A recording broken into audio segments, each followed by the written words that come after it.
So some people are eating these foods because they don't know any better, but for others, what they've been told is flat wrong. Today in this video, I'm gonna go over the top 10 most toxic foods that we eat anyway. Whether they contain heavy metals, pesticides, or glyphosate, these are foods that people are eating anyways. Are you aware of the toxins in these 10 foods? Keep watching to find out because some of them may surprise you. Is the food that you eat toxic? If you shop at a conventional grocery store, the answer most certainly is yes. 100 years ago, there was a clear delineation between food that was bad for you and food that was more healthy for you. But today, because manufacturers are kind of sly in their marketing, they can market food that's not so healthy as healthy food. It's called greenwashing. Many toxic foods get a health halo, which leads many innocent consumers astray. So before you go on your next shopping trip, you want to watch this video and make sure you're not eating any of these top 10 most toxic foods. In this video, you'll learn how these top foods are damaging your liver,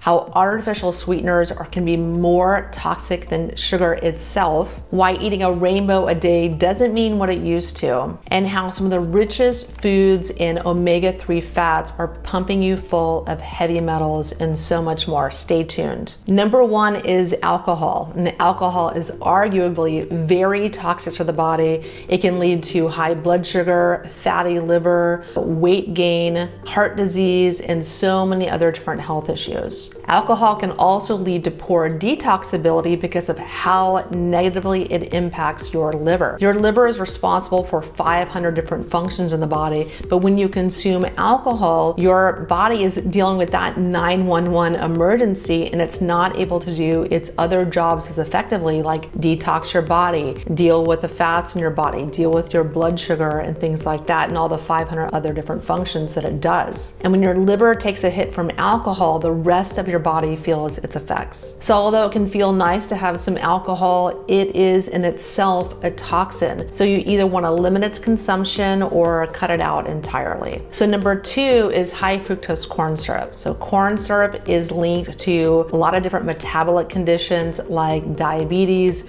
weight gain, fatty liver, and heart disease. Really nasty stuff. And the thing is, it's found in almost all processed foods and fast foods. And so if you're eating processed foods or fast foods, you can rest assured that you're probably eating high fructose corn syrup. And so this high fructose corn syrup is used instead of sugar because it's much, much cheaper to use and it's much sweeter, so less of it needs to be used. The problem is that when you consume high fructose corn syrup, again, your liver has to deal with this very high blood sugar level, and that can lead to poor liver function, poor detoxability, high liver enzymes, inflammation in the body, weight gain, metabolic issues like diabetes and heart disease. And also what a lot of people don't know about high fructose corn syrup is that it also is contaminated with mercury and glyphosate. It's made from genetically modified corn, which is heavily sprayed with glyphosate. So these are other toxins that add to your liver's burden that it has to detox, making high fructose corn syrup a very, very toxic ingredient indeed. Number three is table sugar. And just like high fructose corn syrup,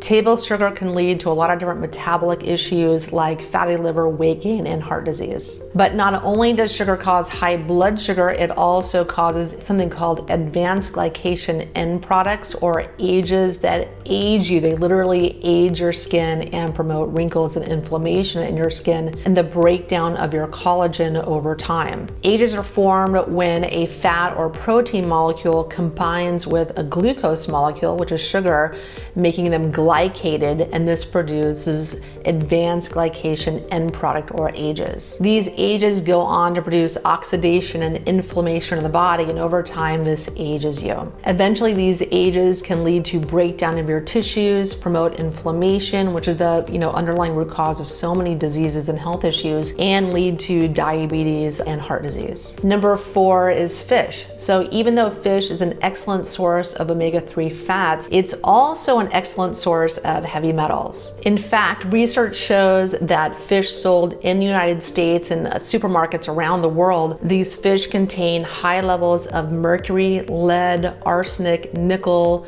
and other heavy metals as well. And this includes shellfish. Shellfish are bottom feeders, so they also contain quite a bit of heavy metals as well. And another, really concerning metal that they contain is cesium. Cesium gets into our oceans from nuclear disasters, namely the Japanese nuclear disaster Fukushima that happened 10 years ago. It's still pumping radioactive cesium into our environment. And when that cesium gets into our fish supply and then you eat that fish, it can replace the potassium in your body, causing cramps and heart palpitations. It interferes in mitochondrial energy production and just causes a whole host of other problems in the body, not to mention the other heavy metals and the health issues that they cause. All our food sources are contaminated to some degree with heavy metals, pesticides, and chemicals. So I don't want to vilify any one food group. I still eat fish. I advocate for eating fish because we just can't escape toxins in our air, food, and water. But you just want to be doing a sensible detox program if you're including fish in your diet. Want to find out what toxic metals in fish are really doing to your body? Just watch this video above to get a little bit more information about that in detail. Number 5 is rice. So rice is a staple in so many cuisines and people's diets around the world. Unfortunately, Consumers Reports warns that arsenic levels can be considerably high in many types of rice, and rice is a carcinogen, meaning it can lead to cancer.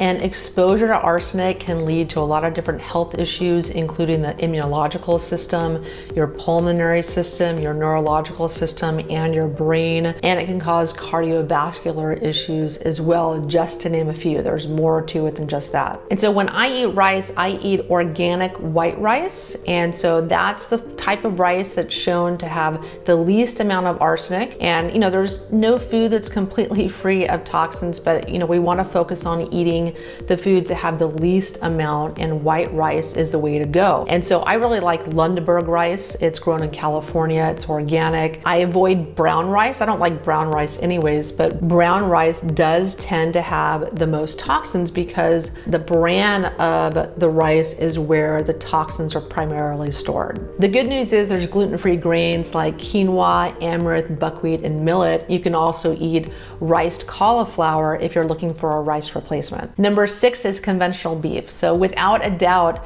conventionally raised beef is toxic. So first, let's talk about beef that's allowed to roam free on a pasture on an organic farm and how conventionally raised cattle live. So pasture-raised cows live on a farm. They are allowed to roam free. They eat grass, and all this grass is converted into healthy omega-3 fats and conjugated linoleic acid that's healthy for you. You want animals eating the diet that they were supposed to be raised on. However, on conventionally raised cattle, also called CAFO operations, cattle are fed genetically modified soy and corn, which is heavily sprayed with glyphosate. That gets into the fat of these animals. They're much higher in omega-6 fats, which are very inflammatory for you if you eat them in too high amounts. These animals are also fed antibiotics because they're raised in very confined quarters,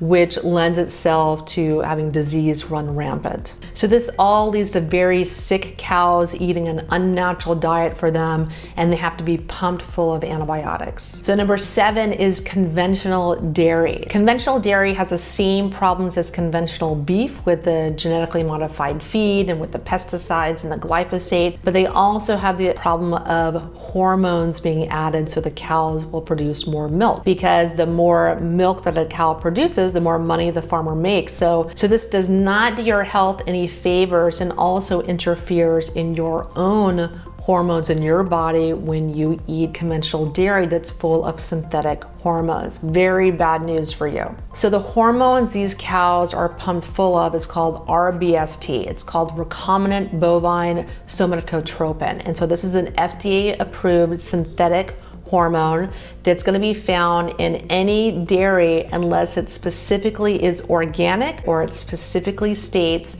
that the milk on the label does not contain RBST. Not surprisingly, RBST is banned in many countries around the world because the research shows it's harmful for the cows and it's harmful for human health as well. In a study conducted in 2019, researchers found that conventional dairy has up to 20 times the amount of hormones as organic dairy. So unless you want to get pumped full of synthetic hormones, you want to avoid conventional dairy. And furthermore, because the living quarters of the dairy cows is really poor, they're also pumped full of antibiotics. So that's another negative with conventional dairy. So if you're going to eat dairy, you want to choose dairy that's organic and pasture raised, and if you can find it raw. That will give you the most nutrition of all if you can get it raw, organic, and pastured, and also you'll be avoiding all those antibiotics and pesticides and herbicides as well. Number 8 is fried foods. So fried foods are the #1 source of very toxic trans fats in the American diet and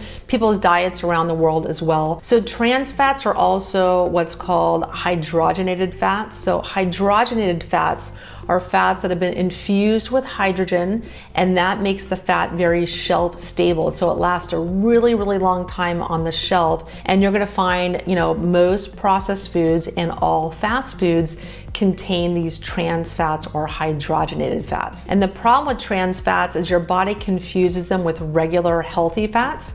And these trans fats almost are like plastics. They just don't fold properly. There's just a lot of different problems with these fats and how they kind of behave in the body. They have kinks in them and the little chemical bonds and structure. And so your body is fooled into thinking they're actual fats, takes them in the cells, takes them into the fat cells of your brain, and it kind of will harden your cell, harden the cell membrane, and that dramatically impacts the function of your brain and your overall health in general. They're super, super toxic. So trans fats cause damage to your cells. They cause inflammation, diabetes, and heart disease, and weight gain as well. And another problem with them is this process of hydrogenating the fats.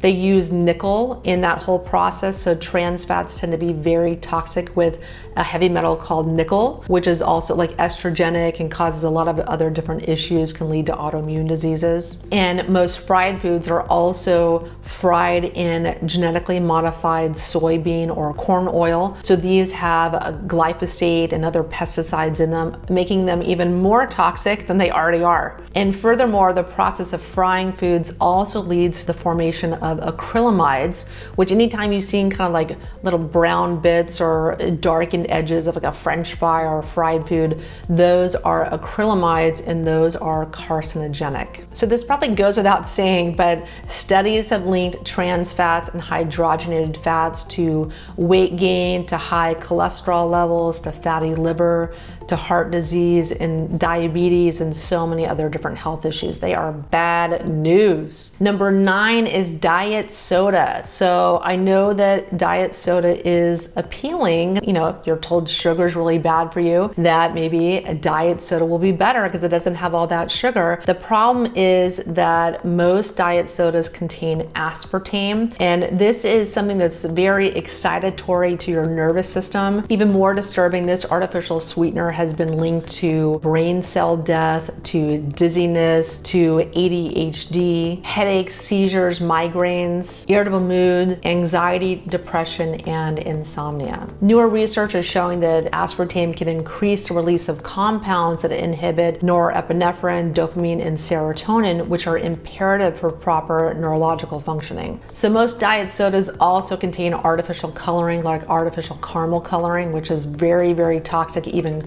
shown to be carcinogenic. So unfortunately, the jury is in. Diet soda is more toxic than regular soda. Number 10 is breakfast cereals. So breakfast cereals contain so many toxic compounds. They're so not good for you at all. So of course, not all cereal is created equal, but when it comes to breakfast cereals, even the healthy ones can still contain high levels of sugar, glyphosate, and pesticides. And the ones that aren't even trying to masquerade as healthy contain artificial colorings, hydrogenated fat, preservatives, and artificial flavorings. Yum! Synthetic food colorings like those found in a lot of kids' cereal is associated with hyperactivity and ADHD in children. Meanwhile, preservatives like BHA and BHT are added to preserve the shelf life and prevent fats from going rancid, but they are also shown in research to be carcinogenic and they're endocrine disruptors. Furthermore, the Environmental Working Group, which is an amazing group that tests all kinds of different products for toxins, has shown that Roundup, which is basically a weed killer that contains glyphosate, has been found in very high levels in Cheerios, in Quaker Oat Squares, and many, many other popular cereals that our children and adults eat every single day that have wheat in them. Glyphosate can be found in cereals that contain wheat or corn. So pretty much any cereal you're eating that is wheat-based or corn-based, which is almost all of them, if it's not organic, it's almost guaranteed to contain glyphosate. And glyphosate has been shown to be linked to non-Hodgkin's lymphoma, which is a type of blood cancer. So you have been warned. So toxic foods are found all around us. It's very easy to fall into that health halo trap. So you've got to look at the food ingredients list, become a health detective, read that ingredients list, make sure those ingredients do not contain these foods that I mentioned today in this video, and try to eat organic as much as possible. Furthermore, to avoid toxins in your meat and dairy, you want to try to eat organic as much as possible. And if the label or the packaging doesn't say no hormones or no antibiotics, you can pretty much be guaranteed that they're in there. These additives can cause significant damage to your health, and they're used across the board in conventional farming practices. But the craziest part of this all, this is just the food that you're eating. There's so many more toxins in your air, food, and water. So I want you to check out my next video. It's about toxins you find in your beauty products, because I want to educate you about all the different ways where you can find toxins in your environment and learn how to avoid them. I don't mean to scare you or be a Debbie Downer, but I just want to inform you about where you can find these toxins so that you can make healthier choices and avoid chronic health issues and premature aging and other issues down the road. So make sure you watch the next video to learn the top 7 most toxic beauty products and how to avoid them.